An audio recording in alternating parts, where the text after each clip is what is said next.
Olá, bem-vindos a mais uma aula de TGS, Teoria Geral dos Sistemas.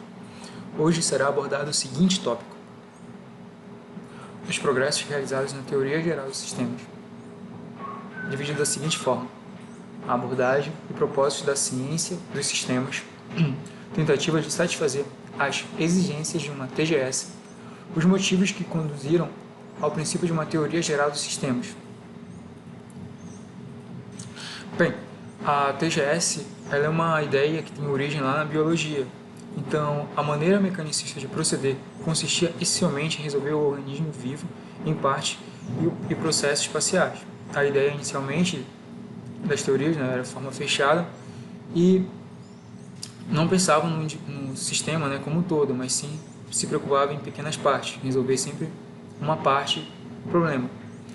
E um passo importante para a relevância da teoria geral dos sistemas foi a teoria de sistemas abertos e dos estados estáveis, aquele pensamento de feedback, de retornar um dado, uma informação importante para o sistema, para sua manutenção, sua sobrevivência. E segundo o livro TGS, de Bertalanffy, uma coisa que deu força para a teoria geral dos sistemas foi que na época existia uma grande quantidade de cientistas que estavam apoiando a teoria, que estavam procurando soluções parecidas. Então, teve início a seguinte tentativa de satisfazer as exigências de uma TGS, a cibernética. A cibernética ela está preocupada com o controle dos processos complexos de um sistema. Ela tem relação com a ideia de feedback. Isso é trabalhado um pouco mais a fundo lá na frente. A teoria da informação. Ela estuda a quantificação, o armazenamento e a comunicação da informação. Ela está relacionada com a perturbação do sistema, a entropia. A teoria dos jogos. Ela seria, por exemplo, aquela ideia de duas empresas, dois sistemas competirem um para o outro com um ganho total com uma ideia total de ganho e com mínimo de perda. A teoria da decisão seria a ideia de tentar focar em uma ideia, uma escolha boa para o sistema manter sua sobrevivência e prevendo o futuro, prevendo todos os ganhos para o sistema. A topologia ou a matemática relacional seria relacionada à sobrevivência do sistema ao ambiente, aonde ele foi exposto. A análise fatorial seria aquela análise também de informação e ideia de topologia de variáveis. Quanto mais variáveis seria trabalhado no sistema, a forma com que ele iria trabalhar. A teoria geral dos sistemas em sentido restrito, a própria TGS, que trabalha com um todo, nunca preocupado apenas com uma parte, mas sim com o todo, com feedback, com a energia que entra, com a energia que é processada, com a energia que sai, com o material que sai, preocupado com feedback, com a sobrevivência geral do sistema. Certo? Enquanto a teoria dos sistemas, em sentido amplo, tem um caráter de uma ciência básica, encontra seu correlato na ciência aplicada, assim aplicando em várias ciências. A ideia inicialmente era na biologia, e assim ela foi se ligando a outras ciências, e tendo uma grande aceitação. O desenvolvimento está estritamente ligado à moderna automação.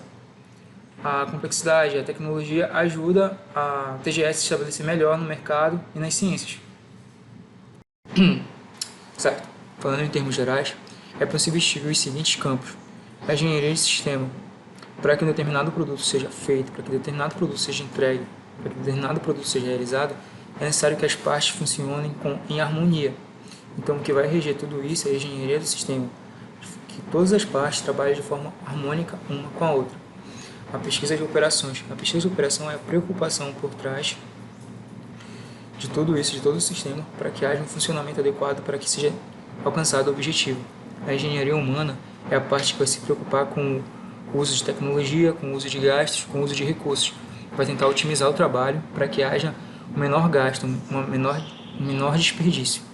Um exemplo muito simples da necessidade do estudo dos sistemas homem-máquina é a viagem aérea, onde há toda uma preocupação de logística para que haja um gasto mínimo de recurso e que as viagens sejam feitas de forma eficiente, de forma rápida. Embora haja considerável superposição, vários instrumentos conceituais predominam nos campos particulares. É conveniente ter em mente que a abordagem dos sistemas tem estreito paralelo com a tecnologia. Dependendo do feedback que o sistema vai receber, a tecnologia que ele possui vai avançar, vai crescer. Então, o sistema aberto tem muita influência na tecnologia aplicada no ambiente onde o sistema está presente. Até mesmo tempo, o campo da ciência é considerado como um esforço relativo à elaboração de leis. Nos campos biológico, sociológico e do comportamento havia problemas predominantes estudados pela ciência clássica. Aquela preocupação apenas com o todo, aquela preocupação, quer dizer, antigamente a única preocupação era com as partes, com uma pequena parte do sistema, mas nunca preocupado com o sistema como um todo, que já foi comentado antes que um sistema preocupado unicamente com uma parcela, com um único ponto do sistema, ele não sobreviveria. Mas, sempre preocupado com o todo, o sistema consegue alcançar o seu objetivo. Havia necessidade de uma extensão da ciência para tratar daqueles aspectos que são deixados de lado. Construções com modelos teóricos ampliados e generalizados são interdisciplinares, isto é, transcendem os departamentos convencionais da ciência e se aplicam a fenômenos em diversos domínios. Como foi comentado, a TGS ou outras teorias nasceram em outros campos. A TGS nasceu na biologia e com o conhecimento, com a aplicação dela, com a aceitação dela, ela pode alcançar outras áreas da ciência, medicina, contabilidade, administração, informática, e aí teve seu crescimento. Em resumo, a inclusão das ciências biológica, social e do comportamento junto com a moderna tecnologia existe a generalização de conceitos básicos da ciência, sempre se preocupar com o todo. Um dos importantes aspectos das modernas transformações do pensamento científico é não haver um único sistema mundial, abrangendo a totalidade das coisas. Como foi comentado da cibernética, a teoria dos jogos, não existe um certo ou errado, mas sim um sistema que pode trabalhar muito bem na área que lhe for aplicado. As várias teorias dos sistemas são também modelos que espelham diferentes aspectos. Não são mutuamente exclusivos, combinando-se frequentemente em suas aplicações. Isso implica a esperança de se conseguir uma síntese anterior na qual os vários enfoques do presente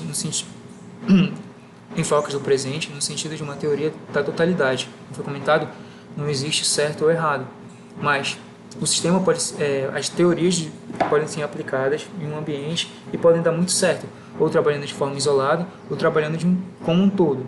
E trabalhando de forma harmônica, pode conseguir até alcançar uma coisa bem diferente, pode chegar a um novo patamar, uma nova ideia. Bem, para finalizar, foi comentado os motivos que conduziram ao princípio de uma teoria geral dos sistemas. Além de ter apoio na área científica, como é comentado no livro Teoria Geral dos Sistemas, ela possibilita o crescimento e desenvolvimento dos sistemas na aplicação deles, já que trabalha com sistemas abertos, diferentes dos sistemas antigos que eram fechados, e isso possibilita feedback positivo nos sistemas. Isso possibilita o crescimento e desenvolvimento de novas tecnologias e de informação.